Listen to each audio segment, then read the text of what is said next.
खुलुमबाय रायजोफोर दिनै मोनाबिलिनि खौराङाव फिन खेबसेबाव बयखौ बरायनानै लाग्रोबाय। दासिमनि खौरांफोरा जाबाय। गिबि खौराङाव दङ विधान सभा बिसायख'थिखौ बिथा खालामनानै दासान्दि गावबा गावनि दोलोखौ गोख्रों खालामनो थाखाय बिसायख'थि फोसावदों रेलि खालामनाय एबा रेलि हाबाफारि लादों। बेबायदिनो बिपिएफ दोलोनि दिसपुर सल' जात्रा हाबाफारिया दासान्दि जागासिनो दं। बेनि गेजेरावनो माखासे दोलोआ खहा जानाय आरो गावनि पार्टिखौ एंगारनानै गुबुन पार्टियाव जयनिं जानाय बेफोरबायदि राजखान्थि दोलोनि सोलाय-सोल'आ दासान्दि जागासिनो थानायखौ नुनो मोन्दों। बेबायदिनो थांनाय बावैसो सान सिगाङाव बिटिसिनि चिफ हाग्रामा महिलारिजों लोगोसे गुबुन गुबुन बिफाननि मावफुं सोद्रोमा आरो बिपिएफ दोलोनि दैदेनगिरिफोरनि नुजाथिनायाव चिरां जिल्लायाव जानाय दिसपुर सल' जात्रानि हाबाफारियाव इउपिपिएल पार्टिनि गोख्रों दैदेनगिरिफ्रा हाग्रामा महिलारिनि दैदेननाय बिपिएफ दोलोनि हाबा मावनाय आरो आदर्शफोरखौ मोजां मोननानै बिपिएफ पार्टियाव जयनिं जादोंमोन। जेरै इउपिपिएलनि गायसनगिरि आरो बारग' एमसिएलए मावथि ब्रह्म हाज'वारि, प्रमद बर'नि बारग' अएसटि सांग्रां ब्रह्म, इउपिपिएल पार्टिनि एमसिएलए काम्फा बरगयारि बिथांमोना इउपिपिएल नागारनानै बिपिएफ दोलोआव जयनिं जादोंमोन। बे बिथिंखौ नोजोर बोनानै बिपिएफनि दैदेनगिरि प्रहलाद ब्रह्म बिथाङा खौरांगिरिनि सिगाङाव बुंथिनायखौ नुनो मोननाय जादोंमोन। जेराव बिथाङा बुंदोंमोन, जोंनि बिपिएफ पार्टियाव दावबायसा बर', रोनगोरा नार्जारि गासैबो फैथों, नाथाय प्रमद बर'आल' दा फैथों होनना बुंनायखौबो नुनो मोननाय जादोंमोन। बे बाथ्राखौ मख'नो गोनांदि थांनाय बिटिसि इलेक्शननि सिगां सावरायलायनायखौ नुनो मोननाय जादोंमोन, जेराव बिपिएफ आरो इउपिपिएल पार्टिया एलायन्स जानांगौ, जेराव मोन्नैबो बर'नि रिजनेल पार्टिया गोरोबनांगौ होनना। बेनि अनगायैबो गोबां समफोरावनो खौरांगिरिफोरनि सिगाङाव बिटिसिनि चिफ हाग्रामा महिलारियाबो बुंबोबाय थादों, जेराव प्रमद बर'आ एलायन्सआव जुदि फैनो लुबैदोंब्ला इउपिपिएल नागारना फै, आंबो बिपिएफ दोलो एंगारनानै खौसेयै गुबुन मोनसे राजखान्थि हान्जा दागोन एबा गुबुन मोनसे राजखान्थि दोलो दानानै जों खौसेयै आगान सुरगोन। हाग्रामा महिलारिनि फंसे बाथ्रायानो बिटिसिआव राजखान्थियारि गुदुं बारहुंखा लाबोनो हादों। बे बाथ्राखौ बुंदोंमोन जेब्ला बिपिएफ पार्टियाव फिन बावैसो सिगां जयेन जानाय समाव बिटिसिनि बारग' डिपुटि चिफ काम्फा बरगयारिया। मख'जाथावदि 14 नं चिरां दुवार बियाबाव थांनाय बिटिसि एसेम्बलि बिसायख'थियाव इउपिपिएल पार्टिनि केन्डिडेट हिसाबै बिथाङा गेलेनानै इउपिपिएलनि एमसिएलएबो जानो हादोंमोन। नाथाय बिथाङा इउपिपिएल पार्टिनिफ्राय रिजाइनेसन होनायनि उनावनो फिन हाग्रामा महिलारिनि दैदेननाय बिपिएफ दोलोआव बावैसो सिगां जयनिं जादोंमोन। बिटिआरनि बारग' सिएम प्रमद बर'नि अएसटि डक्टर सांग्रां ब्रह्म आरो इउपिपिएलनि गायसनगिरि गाहाय नेहाथारि मावथि ब्रह्म हाज'वारि बिथांमोनाबो बिपिएफ दोलोआवनो लोगोसे काम्फा बरगयारिजों जयेन जादोंमोन।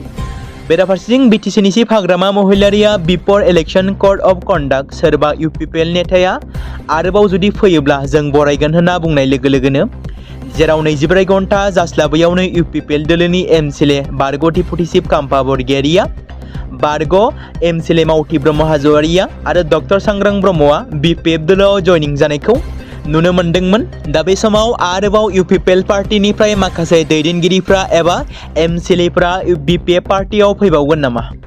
बे बिथिंखौ नोजोर लाखिनानै थांनाय बावैसो सान सिगाङाव प्रहलाद ब्रह्मआ थामहिनबा बिपिएफनि दैदेनगिरि प्रहलाद ब्रह्मआ बुंदोंमोन दि इउपिपिएलनिफ्राय जाय बिथांमोना फैनो गोसो बिथांमोना थाबैनो फैथों, नाथाय प्रमद बर'आल' दा फैथों होनना बुंनायखौबो नुनो मोननाय जादोंमोन। बेराफारसेथिं बावैसो सान सिगाङाव गोदानै बिपिएफ दोलोआव जयनिं जाफैनाय सोद्रोमाफोरखौ चिरां जिल्लानि काजोलगावआव दुंब्रुदै बरायदोंमोन बिपिएफनि आफादगिरि एबा आथिखालनि बिटिसिनि चिफ हाग्रामा महिलारिया।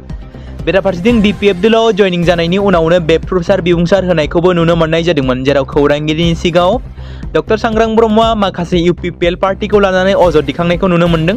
जेराव डक्टर सांग्रां ब्रह्मआ बुंदोंमोन, थांनाय 5 बोसोराव प्रमद बर'नि सोरखारा बड'लेण्ड मार्टियार्स सिमिटारियाव मान होआखै आरो 10 फेब्रुवारि बिटिसि एकर्ड सानखौ फालियाखै। इउपिपिएलनि एमपि एमएलएफोरा गावसोरखौनो राजाफोर बायदि सानो आरो पाब्लिकजों थाया। बेफोर बाथ्राखौ सांग्रां ब्रह्म बिथाङा बुंदोंमोन आरो बिथाङा बुंबावदोंमोन इउपिपिएल पार्टिया सरासनस्रा सुबुंफोरनि नङा, हाई प्रफाइल दैदेनगिरिफोरनिसो होनना बुंदोंमोन सांग्रां ब्रह्म बिथाङा। आमेरिका, इजराइल आरो इराननि गेजेराव सोलिबाय थानाय मिलिटारि दाङाबाजिनि जाहोनाव गेजेर सानजायाव थासारिया बांसिन गिख्रंथाव महर लादों। आमेरिका आरो इजराइलनि इरानाव गाग्लोबनायजों जागायनाय दावहाया 5थि सानाव हाबबाय। आमेरिका आरो इजराइलनि इराननि सायाव सोलिबाय थानाय गाग्लोबनायनि फिननायाव इरानाबो जिरायनानै थायाखै, जेराव इरानाबो गोख्रों फिनजाथाय होबाय थादों। मख'नो गोनांदि फरेन एफेयार्स मिनिस्ट्रिनि बुंथिगिरि रणधीर जयसवाल बिथाङा बुङोदि सोनाब एसिया आरो गल्फ ओनसोलनि बावैसो थासारिखौ नोजोर होनानै बायजोआरि बिफानाव मोनसे स्पेशल कंट्रोल रुम फसंनाय जादों। बेबायदि थासारियाव बुधबारखालि सोनाब एसिया आरो गल्फ ओनसोलाव सोलिबाय थानाय थासारिखौ नोजोर होनो थाखाय बायजोआरि मन्त्रि बिफाना गोदान दिल्लीयाव मोनसे स्पेशल कंट्रोल रुम फसंदों।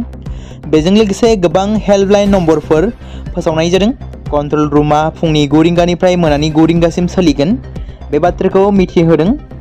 बेराफारसेथिं दाबावैसो समाजारि बिजोङाव गोसारबाय थादों मोनसे थामहिनबा इराननि गाग्लोबनायाव इजराइलनि गाहाय मन्त्रि बेन्जामिन नेतन्याहुआ इराननि गाग्लोबनायाव थैबाय होननानै इराननि समाजारि बिजोङाव फोसावनायखौ नुनो मोन्दों आरो इराना दाबि दैखांदों। नाथाय बियो बेसेबां सैथो दासिम रिपर्टआव मोननाय जायाखै, जेराव बेखौ इरानासो दाबि खालामदों। जेराव इराननि समाजारि बिजोङाव दाबि दैखांनाय जादों इराननि गाग्लोबनायाव इजराइलनि गाहाय मन्त्रि बेन्जामिना थैबाय होनना।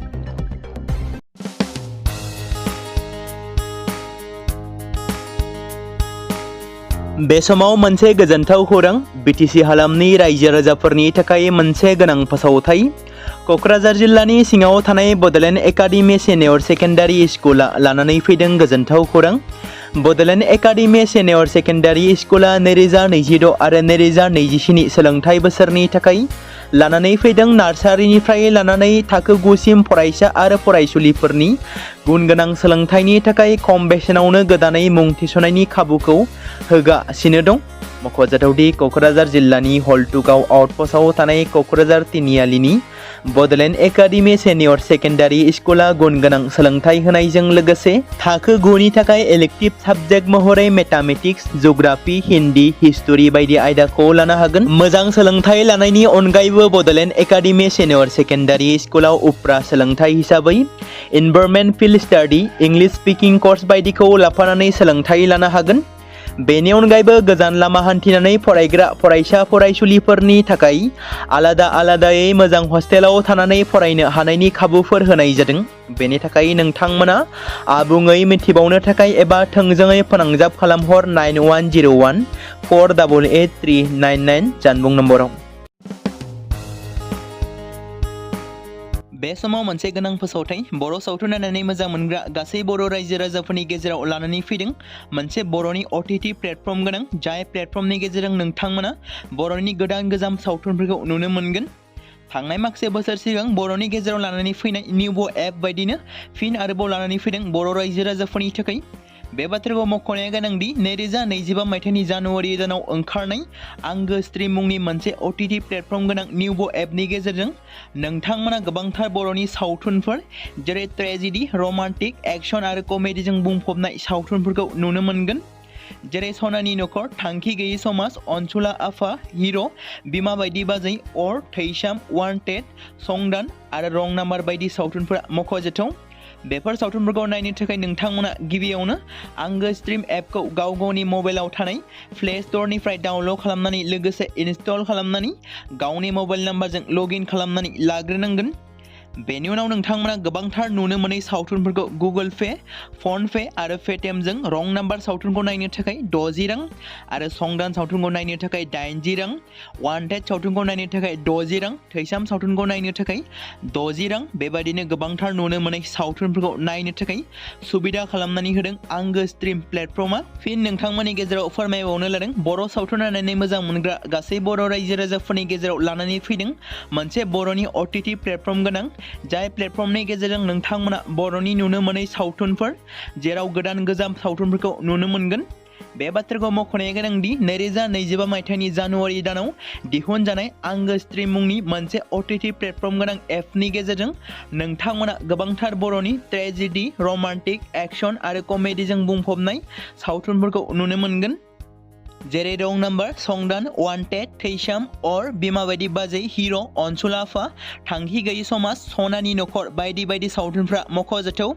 बेफोर सावथुनफोरखौ नायनो थाखाय नोंथांमोना गिबियावनो आंगो स्ट्रिम एपखौ गाव गावनि मबाइलाव थाखानाय प्ले स्ट'रनिफ्राय इनस्टल खालामनानै गावनि मबाइल नाम्बारजों लगइन खालामखांनायनि उनाव नोंथांमोना गोबांथार नुनो मोनै सावथुनफोरखौ गुगोल पे, फन पे आरो पेटिएमजों रं नाम्बार सावथुनखौ नायनो थाखाय 60 रां, संदान सावथुनखौ नायनो थाखाय 80 रां, वान्टेड सावथुन सावथुनखौ नायनो थाखाय 60 रां, थैसाम सावथुनखौ नायनो थाखाय 60 रां, बेफोरबायदिनो अर सावथुनखौ नायनो थाखाय 60 रां पे खालामनांगोन। बेबायदिनो गोबांथार नुनो मोननाय बर' सावथुनफोरखौ नायनो थाखाय सुबिदा खालामनानै होदों आंगो स्ट्रिम प्लेटफर्मआ।